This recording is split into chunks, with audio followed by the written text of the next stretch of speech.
And that song, One Love. What do you think about the old Bob Marley classic, and Good Morning? Oh, good morning, Paul. It's an honor to be on your show. Thank you so much for having me on. What I think about that song is it's not what I think, it's what I feel. When you turned it on, I just felt great vibes right away. And, what a beautiful way to start this whole thing. And right, start metaphorically speaking, realistically speaking. It's a new chapter of your life, obviously, and it becomes more professional. And and consider this, JJ. How does it make you feel knowing a team traded up to get you? Because some people look at it the other way and be like, well, they keep passing and they passed and they passed. I think it's cool somebody came up to get you, don't you? Yeah, obviously just being picked is a blessing in and of itself. But when a team, pretty much says indirectly they want you and they want you to be a part of their football team, it means so much more. And, I can't thank Kwesi and Coach O'Connell and the Will family enough for taking this chance on me, and I can't wait to, prove them right. JJ, given interactions you had with fellow quarterbacks along the way, yourself included, why do you think they all felt Minnesota was a great fit, whether it's out of Williams through you? They all seem to think Minnesota would be a great place to land. Why is that? I believe it's because, first, the organization is just such a tremendous organization from the top down. And then you go to Coach O'Connell and him being a former quarterback and understanding the position to a T and playing at the highest level as well as coaching at the highest level. So being able to be around a guy like that, as well as Coach McCown and Coach Udinsky and Coach O'Hara, it's just a great, situation for a young quarterback to develop and grow. And then you add, the tremendous weapons that are around you with all the receivers, the tremendous offensive linemen, and, just to pick up with Aaron Jones and Ty Chandler. Like, it's just a tremendous position to be in for a young guy coming up into this league. And, someone like Sam Darnold and Nick Mullins and Jaron Hall, like, those guys have been in, the same situation that I'm going through, and they have a lot of experience that, hopefully I get to just learn as much as I can from them and be a sponge. And, it's just a well-rounded way of being a part of something as, a fresh start. So that's kind of the most enticing thing about it. Beautiful answer, JJ McCarthy. And speaking of coaches, what did you like about Jim Harbaugh's coaching, and how did you guys become as close as you have? Well, I think it's exactly that. Coach Harbaugh played at the University of Michigan and then played at a high level in the NFL, and being able to have that experience and, the understanding of situations that might prevail in a game or in a practice, and then him saying, hey, like, I've been there before, like, I get it, I understand, instead of just, screaming at you about the outcome. They're more process-driven guys and process-driven coaching, and, that goes such a further way in your developmental process. And, he's just such a great guy, too. He's got such a great heart. He wants nothing but the best for all of his players, especially the quarterback position. And he's like a second father figure to a lot of us. And just him being able to be genuine and truly love us like his own kids, you feel that. And that goes a long way.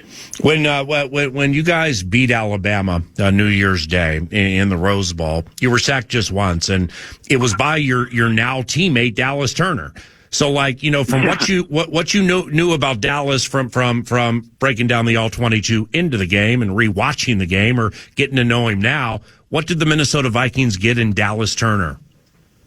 They got a game changer. For us, he was a game wrecker, somebody that you always had to worry about because he can impact the game in such a big way. And if you just go, if you're ignorant to the fact of, his great skills and abilities and high motor, then he's going to come and bite you in the butt. And, Dallas is just such a great guy because of a great pickup because of his intangibles and the head on his shoulders and his desire to be great, his desire to learn everything he possibly can. And, it's those things that are inevitably going to keep you in this league for a long time. And Dallas has a really bright future. JJ McCarthy, rookie quarterback for the Minnesota Vikings, selected 10th overall last Thursday. He's on the 9 to noon show. And why didn't you? We've learned about in the state of hockey your hockey background, and why didn't you stick with hockey and football throughout high school? So I had to stop hockey my freshman year of high school because it was my first year playing AAA hockey. And if anyone has been around it or, been in it, they know how strenuous the schedule is week to week. And being able to go play, a practice week, it'll be Monday through Thursday, football. You finish around, 5:36, and then Tuesdays and Thursdays, I would drive an hour to Skokie, Illinois, and play hockey practice and have hockey practice at around, I want to say 7:30, 8, and then you don't get home till about 11 o'clock at night. So it was just doing that and understanding I have to make this decision because you can't be a pro in both. You got to really stick to plan A and go all in. And receiving a scholarship offer when I was in 8th grade for football, that was something that kind of gave me, that calling that this was my purpose and what I was meant to do. And, that's when I made that decision. And I miss hockey so much. I love it. I haven't been on the ice since I stopped playing just because I don't want to get that itch again. But holy cow. Definitely being in the state of hockey, I'll be out there on the ponds or wherever, stick and puck is because I miss it too much. See, I never would have guessed that. I mean, I'm not saying you're going to get in some rec league on Thursday night when you're trying to get into the NFL, but those Wolverines teams, granted, they're not winning national championships, but like those 7 first rounders they had a couple or draft picks, a couple of years ago. The Wolverines hockey squad was really good while you were there. Very good. Yeah, they so much talent. Like Luke Hughes was in a lot of my classes, for instance, and he's just such a great guy. But the way that they handle the puck and just their skating in and of itself, it's something different. And being able to watch that, I kind of take a step back in the stands and be like, yeah, this wasn't for me. These guys are pretty darn good, and I don't know if I was that good. But you can't say it wasn't for you because, you're 14, 15 years old and you cut it off. It's clear God has gifted you with a skill set that has no limits. You're going to be throwing passes in the National Football League in the relative near future. But, with hockey and football, man, and of course you know this, but they're similar in that they're both violent and team oriented, and I say this on the radio all the time. Scoring a goal's tough. You got to get A to B to C, then puck luck. We'll see if it hits the stanchion. Did somebody lose their edge? Stuff like that. Football, you need so many things to go together just to get 5 to 10 yards on a play. So does that fascinate you? Just really how similar those games can be? Yes, it does fascinate me. And, the connection between the two is so real and it's so there because, when I take off into open fields and I'm running with the football, I'm literally, the lens I'm looking through is the same lens I'm looking through when I'm on the ice. Your head's up. You got to make sure that you're seeing everything around you. And, it feels like I'm skating up, down the boards with the puck on my stick and just being able to go through, like you said, a sport that's so team-oriented and so tight and, be able to display that toughness on a day-to-day basis when you're on the ice. It carries over to football when, a quarterback, you don't have many opportunities to display toughness. So when they do show up, I've been there before and, I love being put in those situations. So I just miss it so much. From what you know now, JJ McCarthy, because you're going to learn a lot more, obviously, May 9th through the 12th with rookie camp, then mini camp, then training camp, and here we go. But, from what you know now, what is special about the ways Kevin O'Connell runs offense? I would say what's special about it is how QB friendly it is. Being able to have a lot of pure progressions, have a lot of great footwork that marries up with the concepts. It makes it so much easier on the quarterback and obviously with the weapons around you. But he's been there before. He's ran this offense for a long time, being from the McVay tree and just being able to, be in that system. I am extremely thrilled. And that was another thing that was extremely enticing for all the quarterbacks in this class, was being a part of that system. And I just can't wait to get rolling and get into the playbook, because it's going to be a fun ride. At JJ, at any time, like up to the draft last Thursday, or even last Thursday, at any time, did you think there was a chance you would be a Denver Bronco? Yes, I did think that. You know, that was kind of my two spots that I really felt like, you know, I was going to go after seeing the first 6 picks. And, you know, it's both great spots, but I'm extremely excited to stay in the Midwest and play for Coach O'Connell. And it couldn't have turned out any more perfect. What's your plan from rookie camp forward? I mean, if you were able to construct the plan, do you expect a fair chance to win the starting quarterback job into the 2024 season, or is it just that'll take care of itself and you want to improve JJ McCarthy?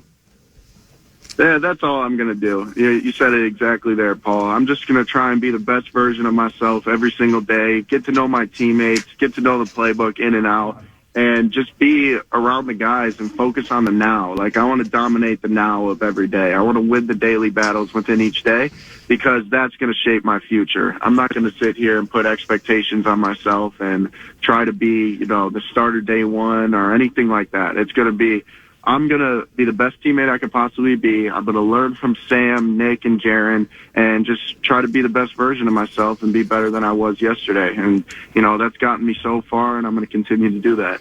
Are you perchance a Blackhawks fan, having grown up 20 minutes away from United Center? Unfortunately, yes. Right now, the boys are struggling, but yeah, I'm excited to be a converted Wild fan. That's for sure. Well, it's not unfortunately. I mean, seriously, you're 21 years of age, so you're like 9, 10, 11 with Patty Kane and Taves right. and Duncan Keith. And I mean, that, you know, granted, we were on the wrong side of a fair amount of those postseason battles, the Wild, but I mean, those Blackhawks teams were immortality, man. They were like I wouldn't say they were the Bulls dynasty at the time, but for hockey, it was a dynasty for sure. And being able to be around that and go to the games, and, you know, my buddy that I played hockey with, he was, you know, every car ride we were in the same car, and his dad worked for the Hawks and, you know, taped their sticks and all that. So we used to get to go down there and, you know, see the guys and take pictures with Taves and Kane and Keith and Seabrook and Hossa and all those guys. And it was just, you know, a true blessing to, you know, be in a city that had a successful hockey team at the time, because that's kind of where most of the love for the game derived from. And, you know, just hopefully Bernard could get those guys going and get back on track. But I'm going to have mixed feelings whenever they play the Wild. Yeah, well, because here we're like, hopefully Kaprizov and Zuccarello right. and whomever can get this thing going a little bit. And you know what, man? Lastly, you know they're going to get you over to XL Energy Center. You're going to meet Kirill Kaprizov. You're going to get a sweater. Probably do Let's Play Hockey, and that may test your Blackhawks faith just a little bit. Hey, I'm all in. I'm all in. What sweater? I'll wear it with pride. Right. And speaking of wearing sweaters and jerseys, any idea what number you're going to wear when you play for the Minnesota Vikings? I'm going to wear 9, going back to the old 9. Right on, man. That's perfect. This is Yes, 9 to noon, and it was great having you on the radio show, man. Look forward to seeing you again at rookie camp. Congratulations. God bless you and your family, and we'll stay in touch, all right? God bless you and your family as well, Paul. Can't wait to see you soon. Thank you. JJ McCarthy, 10th overall pick by the Minnesota Vikings. In the most recent draft, traded from 11 to 10, Sam Newton, Jeff Anderson, everybody else. Thank you very much. Covenant claps. They're going to hate it. Covenant claps. Seriously. Dallas Turner, Grigson. We're here. JJ McCarthy. Wait for Sam. We got about 45 seconds. Wait for Sammy to leave the room before the next part. Oh, spearfish, Sammy. Oh, spearfish. Oh! JJ McCarthy, just and for all the aggregators, well, I'm going to lay it out for you now. Oh, JJ McCarthy said he thought there was a good chance he'd be a Denver Bronco. Weird. Who's lying? JJ McCarthy or somebody else? You guys can figure that out. And there is your dagger. Take it away, Max. The Fan and BigDeck.com want to give you a shot to put $1,000 in your hand with our national cash contest. Enter the keyword bank at KFAN.com now for your shot at winning. That's keyword bank. Enter it now at KFAN.com.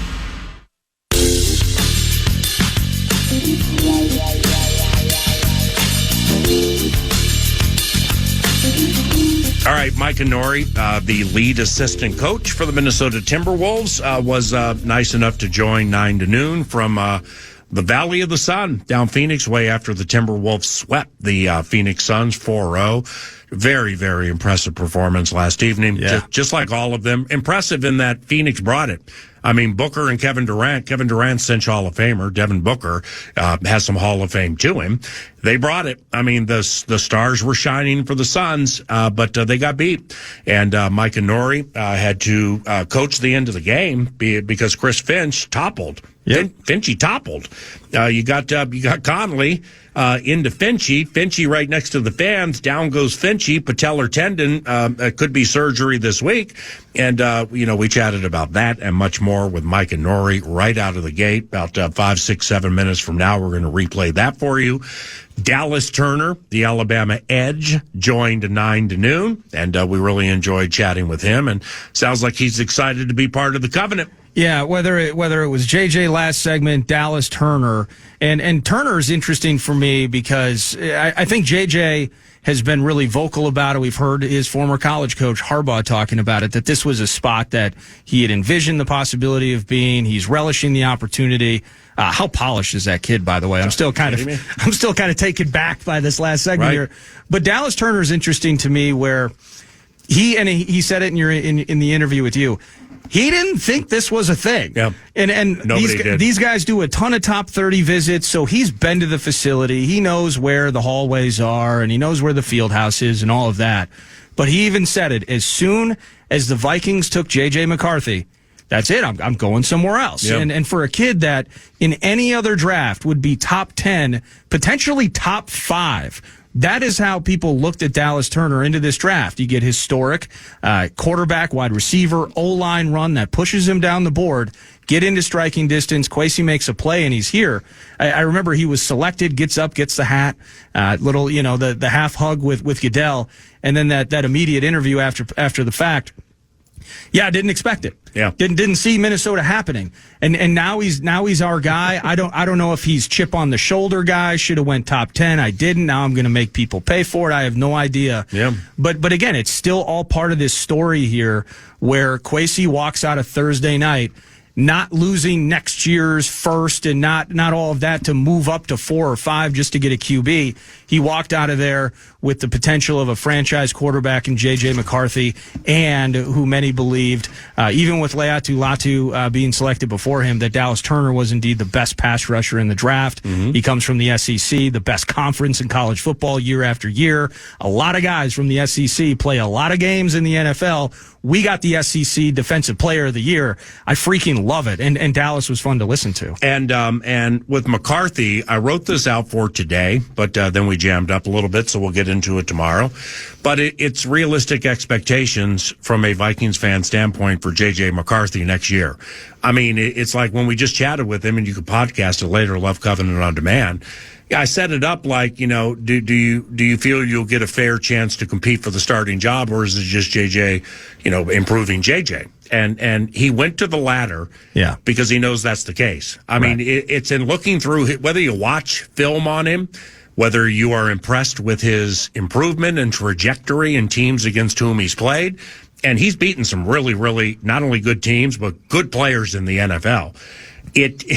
You look at those game logs, man, and you see some 5 for 7s and 7 for 10s, and there just haven't been a lot of reps on his arm. So it goes back to, kind of what I said at the draft party last week, is that if you're investing in a dream home, you can't necessarily worry about what you're paying for it at that moment. Exactly. Enjoy the home and improve it and grow with it. And generally speaking, people forget what they spent on said home down the road. I think that's the case with McCarthy. All right, let's replay that Micah Nori interview and how a little bit for these Timberwolves on KFAN. seen a lot of Micah Nori on the sideline for the Minnesota Timberwolves as they moved around too. After Finchy toppled, down goes Finch. And we started our interview with the lead assistant by saying, how's Finchy? Obviously he's in good spirits. He, I guess it was confirmed it was the right patella tear, which is awful news for him. But but he is in good spirits, and hopefully that'll get cleaned up and fixed, and he will get well soon for sure. And in the post-game press conference last night, you went full throttle hockey press conference on it when saying it was a lower body injury. I don't know if you knew exactly what it was at that time, but it reminded me of some type of interview we would be doing with a hockey coach or something like that, right? Well, we have one of the best PR staffs with Sarah Perez and Aaron Freeman and our other people. But Aaron Freeman, as I was walking down there, told me, he said, it's not confirmed about the patella, so you can't go there. So I asked him if I could go just full hockey mode and say lower body injury, and he said that was okay. So that's a testament to Freeman keeping me in line on that one. With Chris, so like what happened? Did the knee get caught or clipped or we all saw it, but in totality, what happened? It looked like, so I think Mike was driving the ball up the sideline, and Booker, they were down. I don't know if he was trying to take a foul, but he just or try to cut Mike off, but he bumped Mike, and it was very tight along the sideline where the three of them ended up being, and there was also the scores table in the front row of fans were right there. So when Finchy went to brace, the impact from Mike, and there was really nowhere for him to go. He was kind of wedged in between fans and the scores table and everything else. And then I think when Mike hit him and Finchy stepped back, it just was an awkward landing. And as great as an athlete as Finchy is, he just couldn't do anything about it. How strange is the morning? I mean, it's you're sweeping the Suns, and then the Finch situation. You take over, you win the game, you learn exactly the complexity of what has happened to the head coach. Yet it's still jubilation and happiness from getting out of a playoff series. But then you wake up the next day and you're like, "Damn, what happened to Finchy?" Exactly, and it was great. Right after the game, Tim Conley had told us all where Finchy was, and thought that and let all the players know we could go down there. So the players and staff went right into the exam room to celebrate with Finchy, and obviously the bond that he has with the players, and as excited as we all are as a staff for them, they were just as excited for us, and obviously for Finchy. But no pun intended, but tough break there. The one thing that is good, I'm hoping, and I'm no doctor by any means, but with a week before we have to play, hopefully, we can get it cleaned up, stabilized, and whatnot, so that he can do what he does throughout this series. And it's interesting, man, that you guys sweat Edwards' ankle, slow-mo's hip, and now it's Finchy's knee. I mean, just think about it. How does one fit a wheelchair between chairs on the bench if that's what it comes to? Yeah, that's what I asked him. They remember the old, looks like the scooter for the leg bent, whatever, rolling up and down the sidelines for sure. Right. But, I think that, one thing about Finchy, we all know that.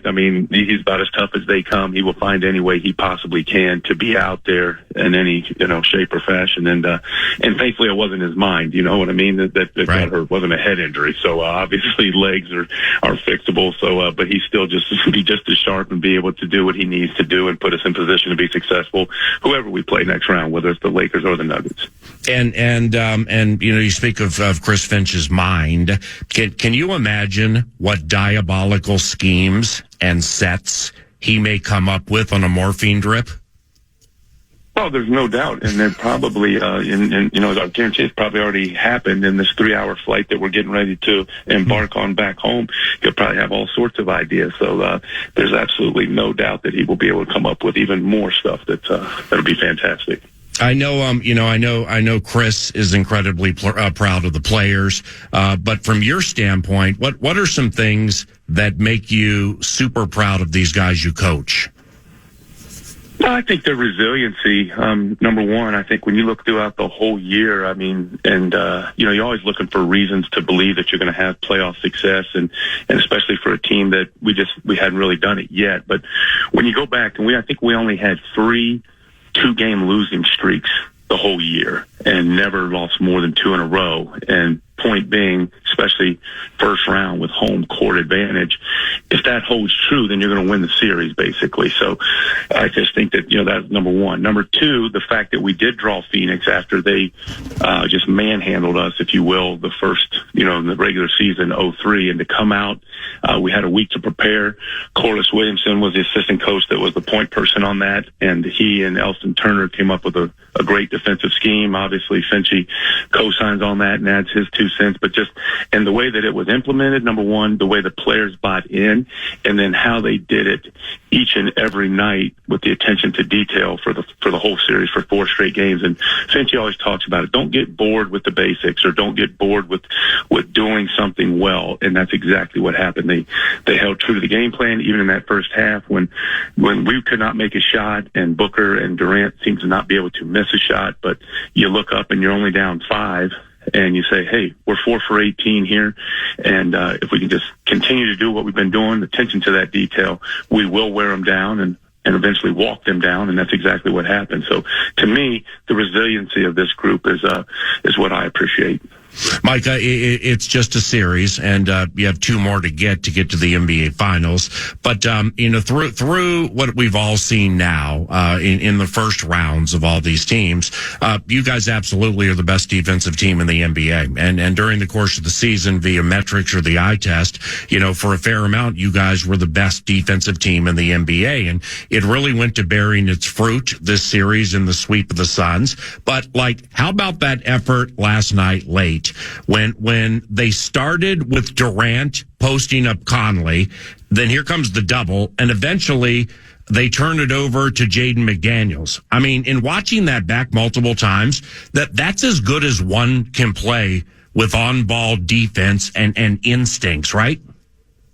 Absolutely. That's the definition when people say your defense is on a string. So, I pull you, I go one way, you come with me, and you just saw the rotations out of it, and the higher angle that you're speaking with on the highlight of it it's just, it was phenomenal to see. It's a picture perfect. It should go on a defensive teaching tape for how to rotate out of double teams or off of a baseline drive. And then to your point, to get down there and cut off the pass on the baseline, I think that led to a dunk by Ant at the other end, if I wasn't mistaken. But just again, the trust that those guys have, and I mean, it's very, very cliche-ish, but they know Rudy's down there. But even when Rudy was in the foul trouble, I mean, Kat and Kyle came in, and Nas and those guys, and the defense did not drop off at all, and those guys, and you got to give credit to Kat, obviously the 28-10, but he guarded Kevin Durant for 4 straight games, which might have been the biggest change that we made from a schematic game planning when we changed the matchups from the regular season and we put Kat on KD. And I understand KD scored quite a bit last night, but that's what he does. But us being able to put Kat on Kevin Durant allowed us to move Jaden over to Booker and then Ant over to Beal, and that was the difference, in my opinion, in the series. Yeah, and with Karl Anthony Towns, I mean, it was as control, A to Z, not only in a game, but in the series and I've seen him all of his career here, as have you, granted the beginning part from afar, but him staying out of foul trouble, I mean, it's so key for you guys, isn't it?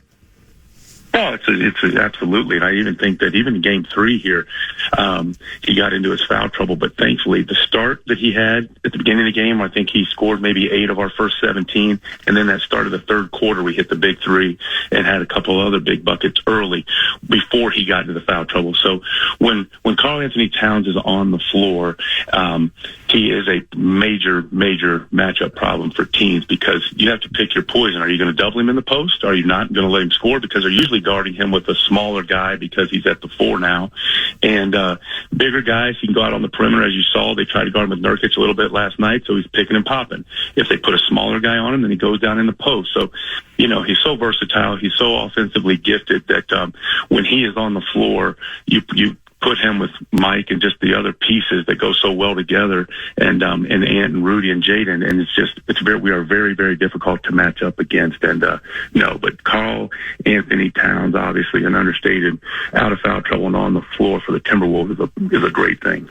This is Micah Nori, the lead assistant coach for the Minnesota Timberwolves. Took over late after Finchie went down with the knee when he and Mike Conley collided right in front of the fans. And Micah and Chris met when they coached with Denver 7 years ago.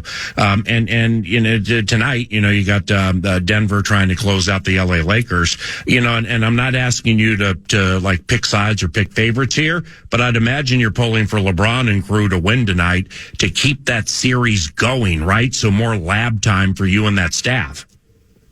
Yeah, absolutely. I think you want it to go 7 games, and I don't really, to your point, I don't care who we match up against, whether it's the Lakers or the Nuggets. The one positive, if the Lakers do win, is that you get home court advantage. So that's right. Obviously that's the positive. You'd rather have 4 home games than 3, especially as good as our home crowd has been, and especially as good as we have been at home. And I just got to add one thing, PA, just because I felt bad, and Finchie was ribbing me a little bit, but Finchie didn't win the Coach of the Year award yesterday. Yeah. And he was joking and needling me and said that it was because of the loss that I put on his record against Cleveland, probably cost him that award.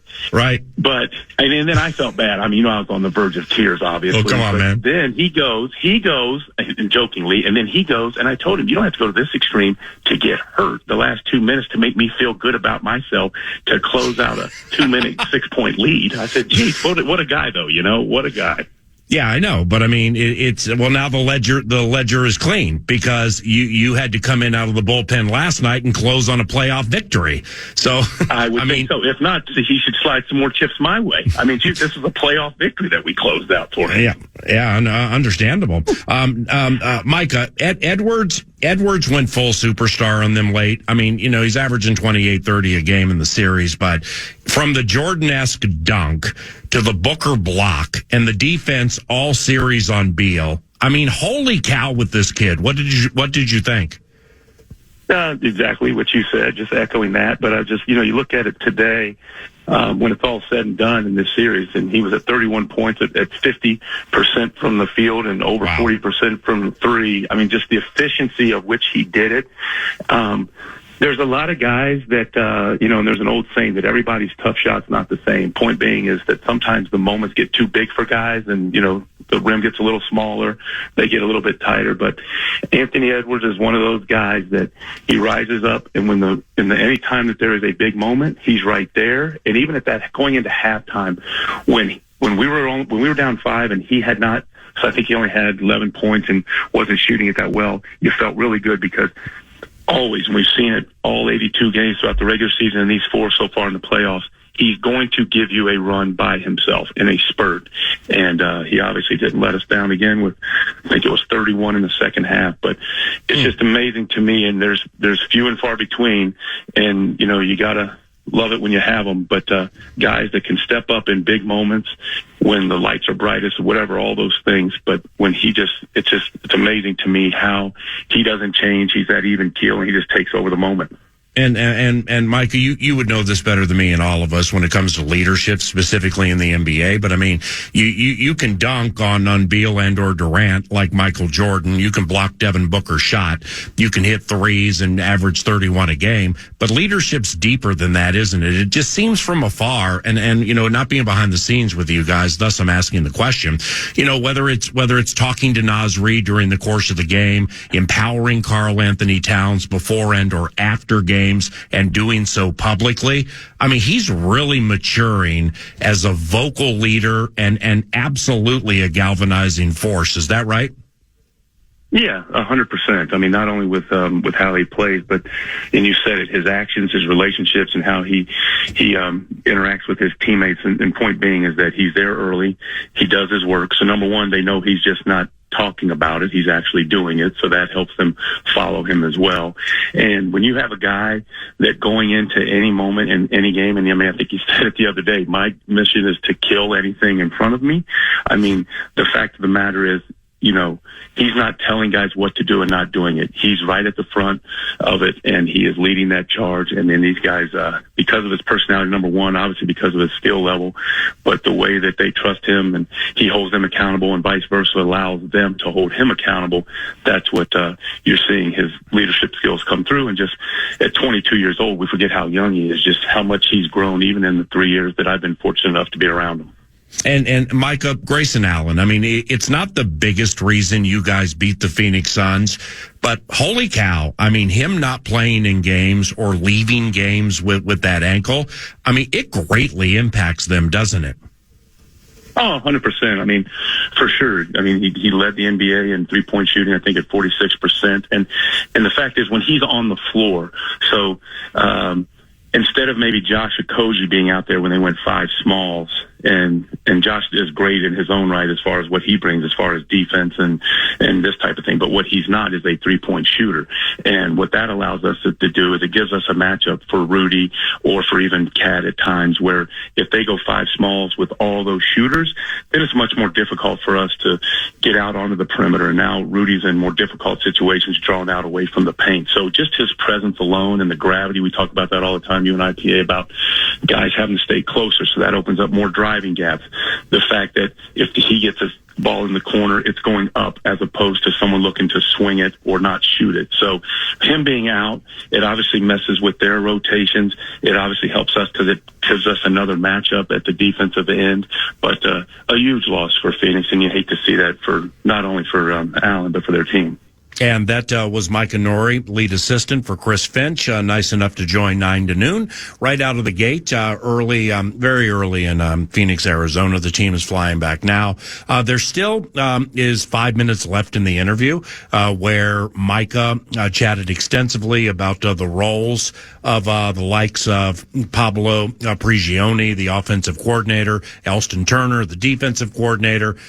He mentioned Corliss Williamson, one of the assistants, was really the lead charge on the team deciding that Karl Anthony Towns would chase Kevin Durant, and just how the defensive matchups would go, knowing Karl Anthony Towns' beloved Cat would be chasing KD, and also with player development and how that plays into practice and to things that we just saw in the sweep of the Phoenix Suns, another coach named Joe Boylan. So the point being, we do highly encourage you to download or podcast, listen back to the Micah Nori interview, which will be available pretty shortly after the show. KFAN.com. It's 9 to noon on demand. And I'm glad you put a spotlight on those coaches, by the way, because I must admit, I see them during breaks. I see how it all works, and they're rolling out on the court. We got iPads in the mix. We got analytics. We got all of that. Yeah.